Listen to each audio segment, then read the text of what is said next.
சபாஷ் ரமேஷ், இந்தா உன்னோட சம்பளம். Thank you doctor.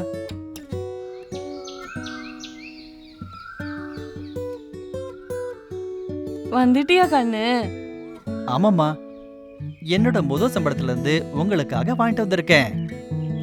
ஆமா, இன்னிலிருந்து நமக்கு நல்ல நாள் தொடங்கிடுச்சு. நல்லா முன்னுக்கு வருவே கண்ணு.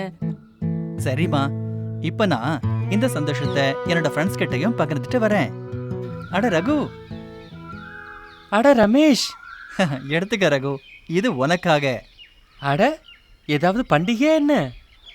அட இல்ல இல்ல, எங்களுக்கு நல்ல காலம் பிறந்துடுச்சு. உனக்கும் தான். எனக்குமா? ஆனா 12th பாஸ் ஆன எனக்கு என்ன நல்ல காலம்? அட, நீ பிரதமரின் திறன் மேம்பாட்டு திட்டம் பத்தி கேள்விப்படலையா? இந்த திட்டத்தின் கீழ் 30க்கும் அதிகமான துறைகள் இருக்கு. இதுல நாம நம்முடைய திறனுக்கு ஏத்தபடி ட்ரைனிங் எடுத்துக்கலாம். நம்மளோட சேர்ந்து இன்னும் 24 லட்சம் இளைய சமுதாயத்தினருக்கும் இந்த திட்டத்தின் லாபம் கிடைக்கும். அடேயப்பா, அப்படின்னா டிசைனர் ஆகணுங்கிற என்னோட கனவு நிறைவேறுமா? கட்டாயமா, ஏன் இல்லாம. இந்த திட்டத்துக்கு எப்படி அப்ளை பண்றது? அட, ரொம்பவே சுலபமானது. இந்த NSTC நம்பரான 0880000555555க்கு மிஸ்ட் கால் கொடு. இல்லாட்டா வெப்சைட்டான www.pmkvyofficial.org இருந்து அருகில் இருக்கும் திறன் மேம்பாட்டு மையம் குறித்து தகவலை பெறலாம். அப்புறம் அருகில் இருக்கும் அங்கீகாரம் பெற்ற எந்த ஒரு PMKVY ட்ரைனிங் சென்டருக்கும் போய் என்ரோல் பண்ணிக்க. சிம்பிள். இது மட்டுமல்ல, கோர்ஸ் முடிச்ச பிறகு உனக்கு அரசாங்க சான்றிதழும் ஸ்கில் கார்டும் கிடைக்கும். இதனால உனக்கு வேலை கிடைக்கிறது எளிதாக இருக்கும். அட, இது ரொம்ப நல்ல திட்டமா இருக்கே. ஆமா, இந்த திட்டத்தின் நன்மை இதோட முடியல.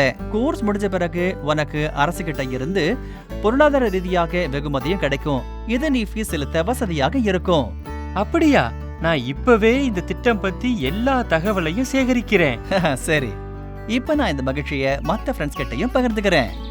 இது உனக்கு, இது உனக்கு. உங்கள் திறனுக்கு ஏற்றபடி உங்களுக்கு பிடித்த துறையில் பயிற்சியை பெற எந்த ஒரு PMKVY அஃபிலியேட்டட் ட்ரைனிங் சென்டரில் பதிவு செய்து கொள்ளவும். மாணவர்கள் ட்ரைனிங் கட்டணம் மற்றும் அசஸ்மெண்ட் கட்டணம் செலுத்த வேண்டும். கட்டணம் குறித்து பயிற்சி மையம் தெரிவிக்கும். ட்ரைனிங் பார்ட்னர் மாணவர்களுக்கு ட்ரைனிங் கட்டணம் இல்லாமலும் ட்ரைனிங் எடுக்க அனுமதி அளிக்கலாம். ஆனால் சேரும்போது மாணவர்கள் அசஸ்மெண்ட் கட்டணம் செலுத்த வேண்டும். ட்ரைனிங் மற்றும் அசஸ்மெண்ட் வெற்றிகரமாக முடிந்த பிறகு மாணவர்களுக்கு அரசிடமிருந்து சான்றிதழும் பொருளாதார ரீதியாக வெகுமதியும் அளிக்கப்படும். இந்த தொகை பயிற்சி பெற்றவர்களின் வங்கிக் கணக்கிற்கு நேரடியாக சென்றுவிடும். ட்ரைனிங்கின் தொடக்கத்தில் கட்டணம் செலுத்தவில்லை என்றால் இந்த ரொக்க பணம் கிடைத்தவுடன் மாணவர்கள் ட்ரைனிங் பார்ட்னருக்கு பயிற்சி கட்டணம் செலுத்த வேண்டும். மாணவர்கள் இப்படி ஒரு முறை மட்டுமே ரொக்க பணத்தை பெற முடியும். ஆதார் நம்பரை பயன்படுத்துவதால் மாணவர்களுக்கு ஒரு முறை மட்டுமே இந்த ரொக்கத் தொகை அளிக்கப்படுவது உறுதிப்படுத்தப்படுகிறது. ஆதார் கார்டு இல்லாதவர்கள் தங்களுடைய மொபைல் நம்பர் மற்றும் மாற்று அடையாள அட்டை, அதாவது IPIC, அதாவது வாக்காளர் புகைப்பட அடையாள அட்டை, PAN, பர்மனன்ட் அக்கவுண்ட் நம்பர் அளித்தும் பயிற்சி எடுத்துக்கொள்ளலாம். ஆனால் ரொக்க பணத்தை பெற வேண்டுமென்றால் அவர்கள் ரெஜிஸ்டர் செய்து கொள்ள வேண்டும். UID இல்லாத 6 மாநிலங்களில் இந்த மாற்று அடையாள அட்டை வேலிடேட் செய்யப்படும். அப்போதுதான் மாணவர்கள் சான்றிதழையும் ரொக்க பணத்தையும் பெறுவதை உறுதி செய்ய முடியும். செல்லுபடியாகாத அங்கீகரிக்கப்படாத பயிற்சி மையத்தில் பயிற்சி பெற வேண்டாம் என்று எச்சரிக்கை விடப்படுகிறது. இந்த திட்டத்தின் போது ஏதாவது புகார் இருந்தால் அதை எங்களுடைய வெப்சைட்டில் பதிவு செய்யவும்.